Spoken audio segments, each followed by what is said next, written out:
Here is a line written by a genuine academic in an actual newspaper in Britain in 2022.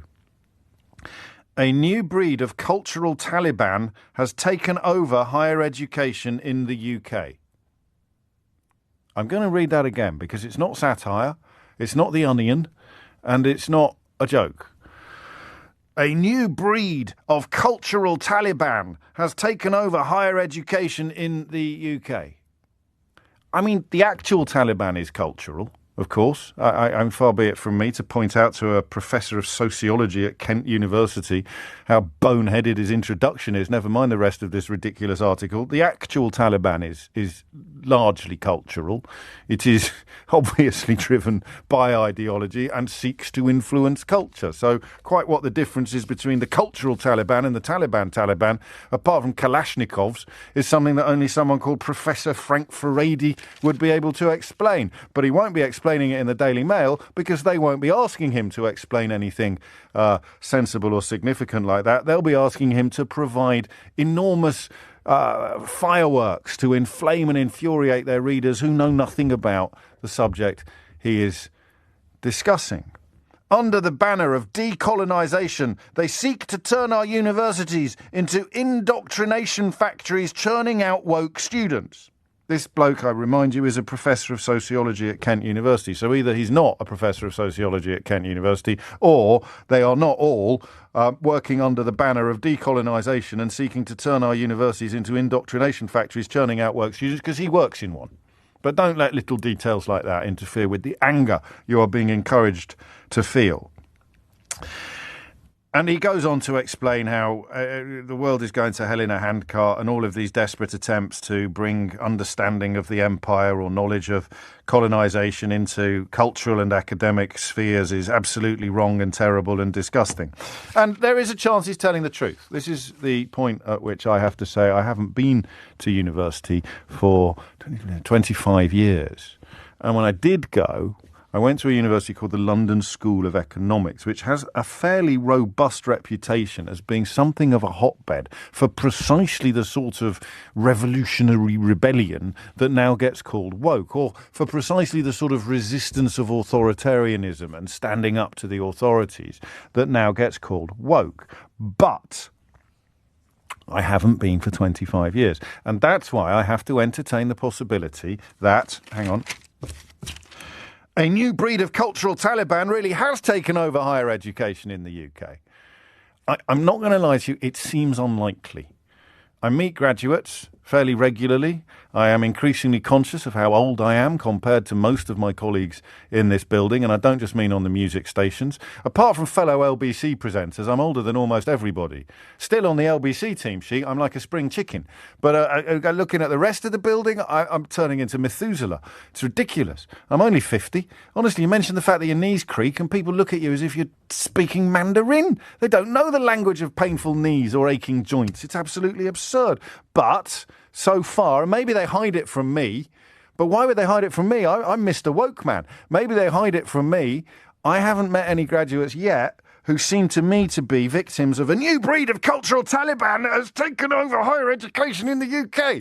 They come up to me and go, "Oi, you've got to decolonise your monologues," or you've got to get Theo Usherwood in to talk about why God.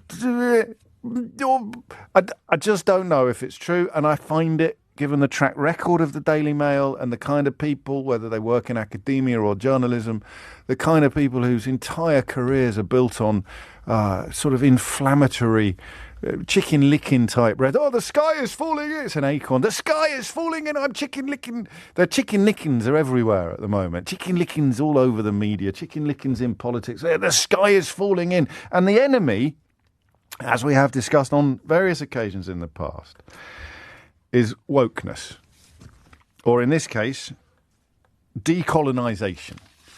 Which, if you are to believe these people, and the Mail has had it on its front page, I've only got one article in front of me, but I should probably have the rest of the paper just so I can give you some other examples. That's the enemy. So what I need to do is speak to anybody who went to university between 2022 is now. So you're either at university, and where should we start? 2002? That 20-year period, or 2012? 2012 is nice because everyone goes, oh, the Olympics. 2012? 2012 to 2022? Someone that spoke? Or do what? Or academics? I don't know. The question I'm asking you, and you can only really answer this if you have been to university at some point subsequent to 2005. Because when did I leave university? 97? No, oh God, I'm so very old. The point I'm making is, this bears no resemblance whatsoever to my memories of university or my knowledge of them based upon speaking to younger people subsequently. But it may be that I am inhabiting a cultural Taliban bubble on this, and that I just don't meet the people who are the victims here, or I don't notice it because I'm as awful as they are. So if you or your children, there you go, that's the way into it. Do your children come home and tell you to decolonise the dining table because they're victims of a new breed of cultural Taliban that's taken over higher education in the UK? We can't have Christmas crackers this year, Mum. They're a symbol of colonial oppression. It just doesn't happen anywhere except in the pages of the Daily Mail. And this is the crucial bit.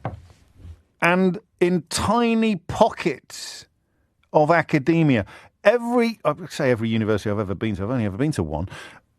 When I was at university, there were always a few students who were like this. And good for them. You need an absolute multiplicity of opinion and input. Viz magazine used to take the mickey out of them. There were two characters in Viz magazine. One was called Militant, and the other was called Student Grant. And they were the kind of people that ended up working for Jeremy Corbyn. They would walk around wearing hats that they'd inherited from a Patagonian llama farmer and knitting socks out of their own armpit hair and insisting that the rest of us were terrible tools of oppression and all this sort of thing, and that how could we possibly be worrying about whether we're going to get into Love Ranch on Saturday night when there are people suffering in Somalia. And I understand the position, and there were people suffering in Somalia, and that was awful. But my God, they gave you a pain in the proverbials. They never stopped. They were always banging on, not only about how hypocritical and awful everybody else was, but about how bloody perfect they were. As I say, they all ended up working for Jeremy Corbyn.